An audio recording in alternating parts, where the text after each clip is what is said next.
خطے میں امن و استحکام کے فروغ کے لیے پاکستان کی کوششیں۔ فیلڈ مارشل سید عاصم منیر کا دورہ ایران۔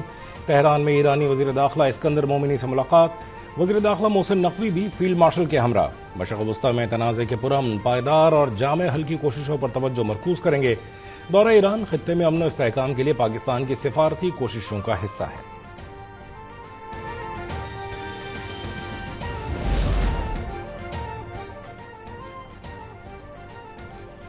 وزیراعظم شہباز شریف نے زراعت کی جدید کاری اور زیتون کی پیداوار کو ملکی معیشت اور برآمدات کے لیے انتہائی اہم قرار دے دیا۔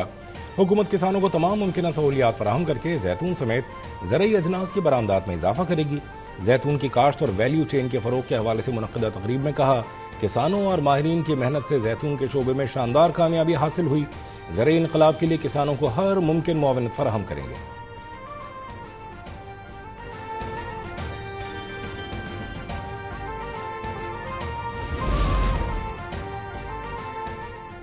وزیراعظم شہباز شریف سے وزیر اعلیٰ سندھ مراد علی شاہ کی ملاقات۔ سیاسی رواداری اور مشاورت جاری رکھنے پر اتفاق۔ سندھ کے امور اور جاری ترقیاتی منصوبوں پر گفتگو۔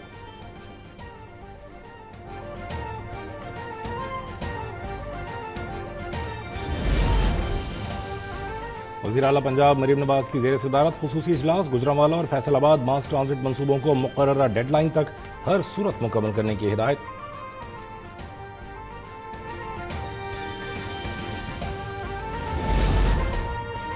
پشین سرانان کے قریب سلیمان زئی کے علاقے میں دہشت گردوں نے پنجاب سے تعلق رکھنے والے مزدوروں پر فائرنگ کر دی، جس کے نتیجے میں 5 مزدور جاں بحق جبکہ 1 زخمی ہو گیا۔ واقعے کے بعد پولیس اور سیکورٹی اہلکاروں نے علاقے کو گھیرے میں لے کر حملہ آوروں کی تلاش شروع کر دی۔ واقعے کی مزید تحقیقات جاری۔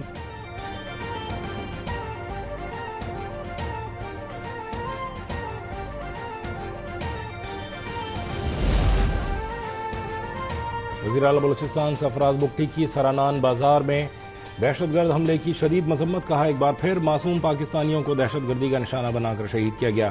انسانیت کی تمام حدیں پار کر دی گئیں۔ معصوم شہریوں اور محنت کش پاکستانیوں کا خون بہانے والے کسی رعایت کے مستحق نہیں۔ دہشت گردوں اور ان کے سہولتکاروں کو ہر صورت قانون کے کٹہرے میں لایا جائے گا۔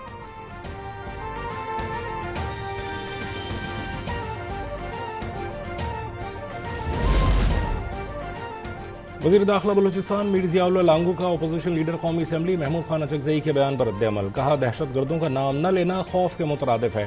سرانان حملے کی ذمہ داری دہشت گرد تنظیم قبول کر چکی ہے۔ بلوچستان کے عوام سے اصل حقائق چھپا کر سارا ملبہ حکومت پر ڈالا جا رہا ہے۔ ایک حقیقی لیڈر کو میدان میں عوام کی قیادت کرنی چاہیے اور سچائی لوگوں تک پہنچانی چاہیے۔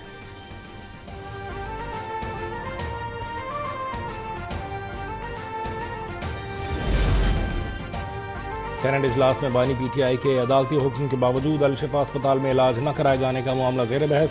حکومت اور اپوزیشن کے درمیان شدید اختلاف کے باعث ایوان کی کارروائی ہنگامہ آرائی کی نظر۔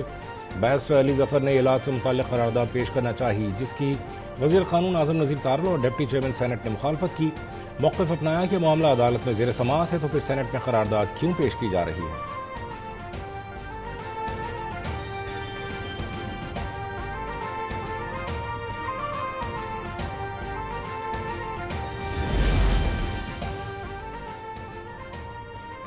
داسو ٹرانسمیشن لائن منصوبے میں 1.282 ارب روپے کے مبینہ غبن کا انکشاف۔ سینٹ کی قائمہ کمیٹی برائے امور اقتصادیات نے پاور سیکٹر کے منصوبوں میں بدعنوانی کے معاملے پر کارروائی کرتے ہوئے ایف آئی اے اور نیب کو داسو اسلام آباد ٹرانسمیشن لائن پروجیکٹ میں بے ضابطگیوں کی تحقیقات کا حکم دے دیا۔ کمیٹی نے پاور ڈویژن کے ملوث افسران کے خلاف کارروائی کی بھی ہدایت کی۔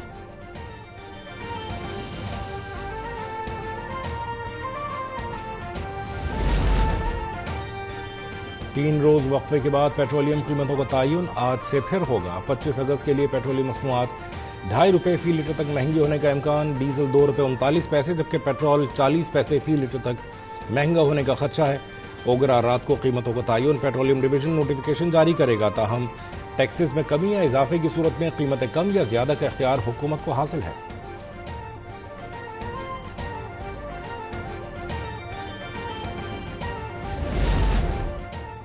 میر رضا قتل کے سندھ ہائی کورٹ کے جسٹس عمر سیال جوڈیشل کمیشن کے سربراہ نامزد۔ کمیشن کی تشکیل کا نوٹیفیکیشن قواعد و ضوابط محکمہ داخلہ سندھ جاری کرے گا۔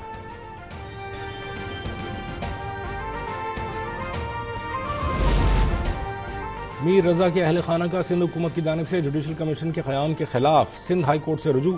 درخواست میں جوڈیشل کمیشن کے بجائے مختلف قانون نافذ کرنے والے اداروں پر مشتمل JIT بنانے کی استدعا۔ کیس کے تفتیشی افسر کی درخواست پر 7 ستمبر تک رپورٹ جمع کرانے کا حکم۔ مقتول کے بزنس پارٹنر محمد احمد کی عبوری ضمانت کی درخواست۔ عدالت کا تفتیشی حکام سے تعاون کا حکم، سماعت 1 ستمبر تک ملتوی۔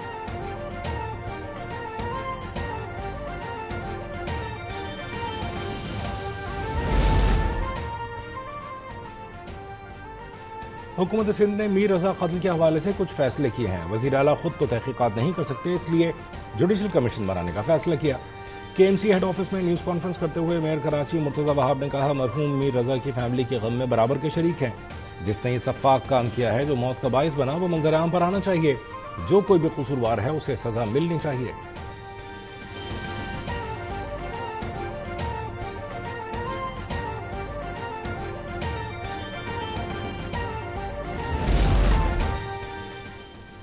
آزاد کشمیر قانون ساز اسمبلی میں 8 مخصوص نشستوں پر انتخاب مکمل۔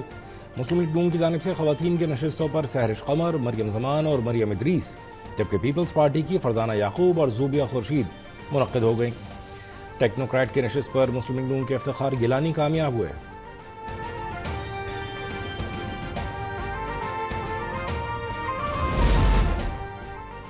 آج سے ایران کے خلاف اقتصادی D-Day کا آغاز ہو رہا ہے۔ یہ کسی بھی مخالف کے خلاف اب تک کی سب سے بڑی مالی کارروائی ہوگی۔ امریکی وزیر خزانہ اسکاٹ بیسنٹ کا اعلان، کہا ایران کی 100% فوجی فیکٹریاں تباہ کر کے ان کا جوہری پروگرام دفن کر دیا، اب فیصلہ کن مرحلے میں داخل ہو رہے ہیں۔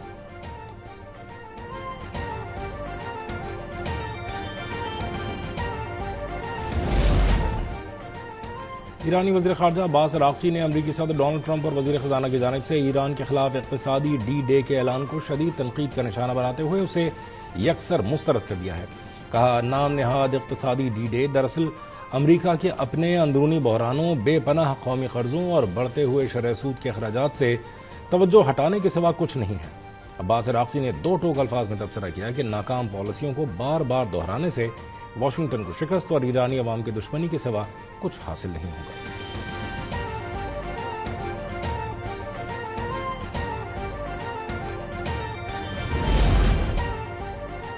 ایران کی فوجی صلاحیت ختم کرنے سے متعلق امریکی موقف اقتصادی پابندیوں کے دعوے سے مطابقت نہیں رکھتا۔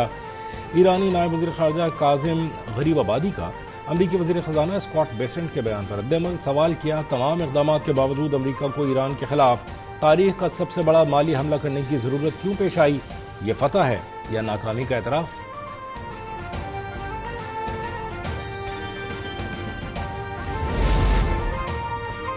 ترجمان ایرانی وزیر خارجہ اسماعیل بقائی کہتے ہیں، ایران نے کسی جنگ کا آغاز نہیں، صرف اپنی خود مختاری اور علاقائی سالمیت کا دفاع کیا ہے۔ جارح کو جواب دہ ٹھہرایا جانا چاہیے۔ جنگ کے خاتمے کی شرائط تھوپی نہیں جا سکتی۔ مکہ معاہدے میں شمولیت کی دعوت موصول نہیں ہوئی۔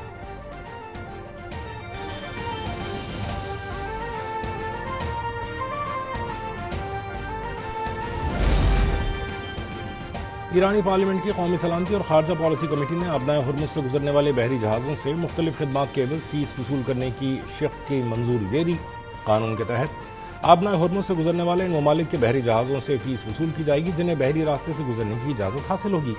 فیس کی یہ رقم ایرانی ریال یا تہران کی جانب سے مقرر کردہ کسی دوسری کرنسی میں وصول کی جائے گی۔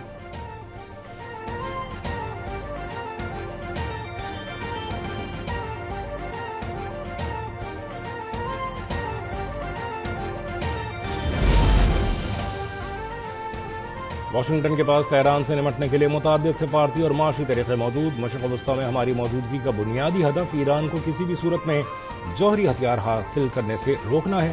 امریکی نائب صدر نے واضح کر دیا، کہا ایران بین الاقوامی تجارتی راستوں کو مکمل طور پر بند کرنے کی صلاحیت نہیں رکھتا۔ اسے تیل اور گیس کی تجارت متاثر ہونے کی بھاری معاشی قیمت چکانا پڑے گی۔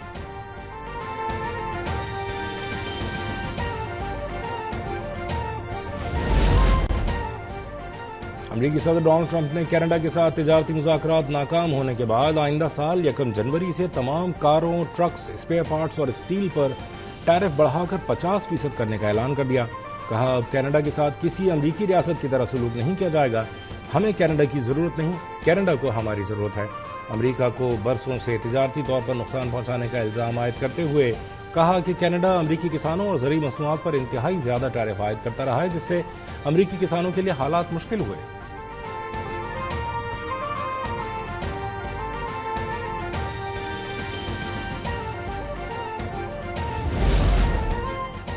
امن و امان کی صورتحال کو متاثر کرنے والے شرپسند عناصر کے خلاف سخت اور بلا تفریق کارروائی کو یقینی بنایا جائے۔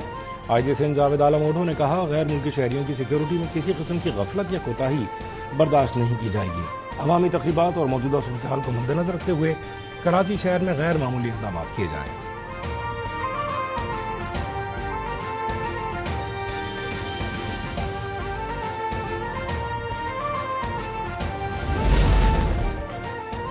سندھ پولیس کے افسران اور اہلکاروں کے لیے فیڈرل بیورو آف انویسٹیگیشن امریکہ کی جانب سے 5 روزہ خصوصی تربیت امریکی کونسل جنرل کراچی کے تعاون سے special security unit headquarters Karachi میں منعقد۔ تربیت میں 27 افسران اور اہلکاروں کی شرکت، خواتین پولیس افسران بھی شامل تھے۔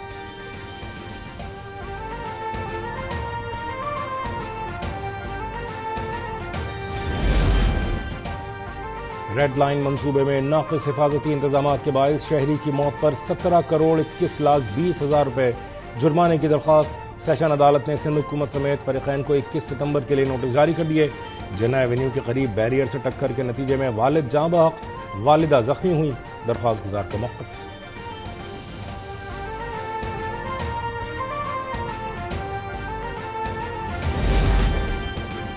پیٹرولیم مصنوعات کی قیمتوں میں اضافے کے خلاف جماعت اسلامی کے دھرنے کا 9واں روز۔ امیر جماعت اسلامی حافظ نعیم کا قیمتوں میں کمی تک احتجاج جاری رکھنے کا اعلان۔ کہتے ہیں مافیاز کی موجودگی میں ملک ترقی نہیں کر سکتا۔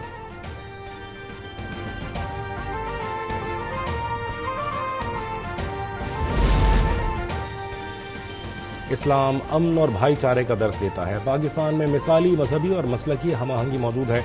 چیئرمین پاکستان علماء کونسل طاہر محمود اشرفی نے کہا کہ نبی پاک صلی اللہ علیہ وآلہ وسلم کی حیات طیبہ ہم سب کے لیے مشعل راہ ہے۔ حضرت محمد صلی اللہ علیہ وآلہ وسلم کا میلاد منانا سب کے لیے باعث رحمت ہے۔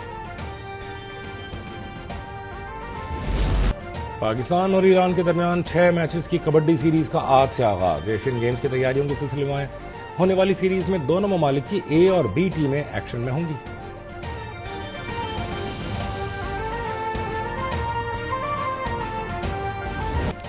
اور موسیقی کی بےتاج بادشاہ سجاد علی 60 برس کے ہو گئے۔ چیف صاحب، سونی لگدی، بیبی آر، سنڈریلا جیسے سپر ہٹ گانے گانے والے سجاد علی کو کئی اعزازات سے نوازا گیا۔